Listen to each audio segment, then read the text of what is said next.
Bien, y para ampliar este tema tenemos vía Skype al señor Guido Contreras, que nos acompaña desde Guatemala. Él es analista en temas de seguridad, pero también de narcotráfico. Bienvenido, señor Contreras. Mucho gusto, Vanessa. Un placer estar con ustedes. Gracias a usted por acompañarnos y ayudarnos a analizar este tema tan interesante. Primero que todo, empecemos desde la raíz de lo ocurrido hoy en México. ¿En qué posición se encuentra México en temas de seguridad? Bueno, definitivamente México en los últimos años ha desarrollado una política en contra del combate a las drogas, una política directa al combate a las drogas. Los carteles de los Zetas, que son los más sanguinarios dentro del contexto del narcotráfico mexicano, seguido del cartel del Pacífico, el cartel de Sinaloa y el cartel del Golfo, ha sido la lucha constante que ellos han tenido. Definitivamente la matanza de estos estudiantes ha sido, como quien dice, la gota que rebalsó el vaso en cuanto a temas de seguridad y de aplicación de las estrategias de combate frontal al narcotráfico por parte del gobierno mexicano. Creo que tienen una lucha muy seria en contra del narcotráfico y ahorita tienen que demostrar ellos a través del fortalecimiento de la justicia que realmente se puede combatir a estos grupos de narcotraficantes. Dice usted que es una lucha del gobierno en contra de los narcotraficantes. ¿Cree usted que el asesinato de estos 43 estudiantes es una muestra de los Zetas, de estos carteles de fuerza, de poder en contra del gobierno? Yo creería que más que en contra del gobierno, va en contra de otros carteles por preservación de territorio. Recordémonos de que México es un país muy extenso, está dividido de tal manera de que los grupos o carteles de narcotráfico tienen dividido el país. Y yo creo que la matanza injustificada de estos estudiantes está basada básicamente en la lucha territorial de los grupos de narcotráfico. Bien, decía usted que entonces era entre carteles. Vamos a escuchar ahora, y lo invito a que escuche con nosotros precisamente el momento donde la Procuraduría General de la República mostró durante la conferencia de prensa que veíamos al iniciar del noticiero, el video con las declaraciones de los hombres detenidos como sospechosos de participar en esta desaparición de los 43 estudiantes y donde ellos narran detalles del asesinato porque realmente parece como que si fuera un reto. ¿Cuántos estudiantes había? Dicen que eran 44, pero así que los había contado uno por uno. ¿Quién dijo? Ellos dijeron, ¿quién? El Pato y el Rey, que decían, son 44, 43. Así yo no soy, pero que los había contado uno, pero sí eran más. Entonces de ahí se pasó el Pato. ¿Y en dónde venían los 43, los 44? Venían en la camioneta más grande. ¿Había algunos muertos en la camioneta antes de bajarnos? Sí, al momento que yo iba pasando a los chavos, Ajá. ya había muertos, ya teníamos aproximadamente 15 muertos. ¿Muertos de bala o de qué? Se ahogaron, se asfixiaron. Les preguntaron qué eran y todos respondían que eran estudiantes. Los detenidos, señalan que en ese lugar privaron de la vida a los sobrevivientes y posteriormente los arrojaron a la parte baja del basurero, donde quemaron los cuerpos. Hicieron guardias y relevos para asegurar que el fuego durase horas, arrojándole diésel, gasolina, llantas, leña, plástico, entre otros elementos que se encontraron en el paraje. Así los iban dejando, ya los que los agarraban, ya por aquí les tiraban. Ya entonces los demás los jalaban de las patas o ya sea de las manos y los iban acomodándose ya. Los demás chavos los que quedaron vivos quedaron de este lado. A los vecinos, a mí me dijeron, tú jálate los que ya están muertos a la orilla del basurero. Como está alto, pues él todo el que fue aquí los acarré con el vincho, así cargando. Ajá. Y aquí había otros dos y esos dos los columpiaban y los aventaban hacia abajo. Bien, señor Guido, escuchábamos entonces estas crudas declaraciones. ¿Cómo las analiza usted desde el punto de vista de seguridad?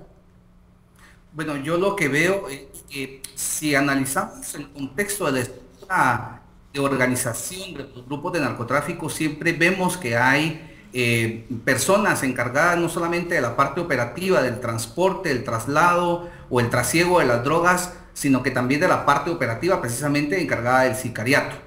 Tendríamos que ver realmente a profundidad las conclusiones finales de la investigación para poder determinar si realmente era un mensaje hacia el gobierno, en este caso al gobierno municipal, no tanto al Estado de México como tal, como país, sino que, o al gobierno de México, sino que más que todo probablemente a cierta dirigencia de la policía municipal. Recordemos de que México tiene una característica bien especial, a diferencia de los países centroamericanos, en donde tenemos una policía nacional que abarca todo el territorio del país. En este caso México tiene sus propias policías municipales que son de cada uno de los estados, ¿verdad? Y funcionan independientemente.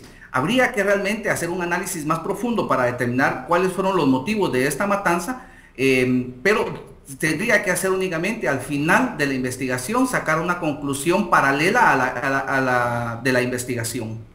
Bien, y hablaba usted de los países de Centroamérica. Yo quisiera que usted me ayude a comparar un poquito el narcotráfico en México y en los países de Centroamérica, especialmente en el Triángulo del Norte, en El Salvador, Honduras y Guatemala, donde el narcotráfico se ha infiltrado con mayor fuerza. En estos países han ocurrido asesinatos a personas involucradas, inclusive a periodistas que han tratado de denunciar este tipo de situaciones, pero no hemos tenido una matanza de estos niveles. ¿Qué tan cerca o qué tan lejos estamos de que esto pase? Bueno, quiero hacer un poco de memoria. Efectivamente, el Triángulo Norte Centroamericano es uno de los territorios de la región centroamericana donde efectivamente es más evidente el tema del narcotráfico. A tal punto de, por ejemplo, en Guatemala, en el departamento norteño del Petén, hace aproximadamente 2 años, si no mal recuerdo, hubo una matanza precisamente muy parecida a esta, que fue atribuida precisamente a grupos de narcotráfico tanto de Guatemala como de México. Estamos hablando de una matanza de aproximadamente unas 24 a 25 personas. Las mismas características, el mismo modo de operación, fueron perseguidos, fueron capturados, fueron torturados. Algunos de ellos, vale la pena decir, fueron vilmente asesinados, decapitados, en fin, fue una matanza realmente cruenta.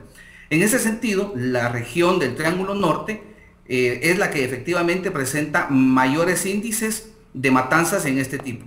Dentro de los 3 países que tú mencionabas, Vanessa, El Salvador, Guatemala y Honduras, Honduras es precisamente el que lleva el primer lugar en cuanto a los índices de matanzas por temas de narcotráfico, ¿verdad? Ahí vemos que hay una incidencia bastante alta de narcotráfico. De hecho, la Junta Internacional de Fiscalización de Estupefacientes, la JIFE, a nivel internacional, ha declarado que Centroamérica como región es uno de los puntos más vulnerables en temas de matanzas de narcotráfico.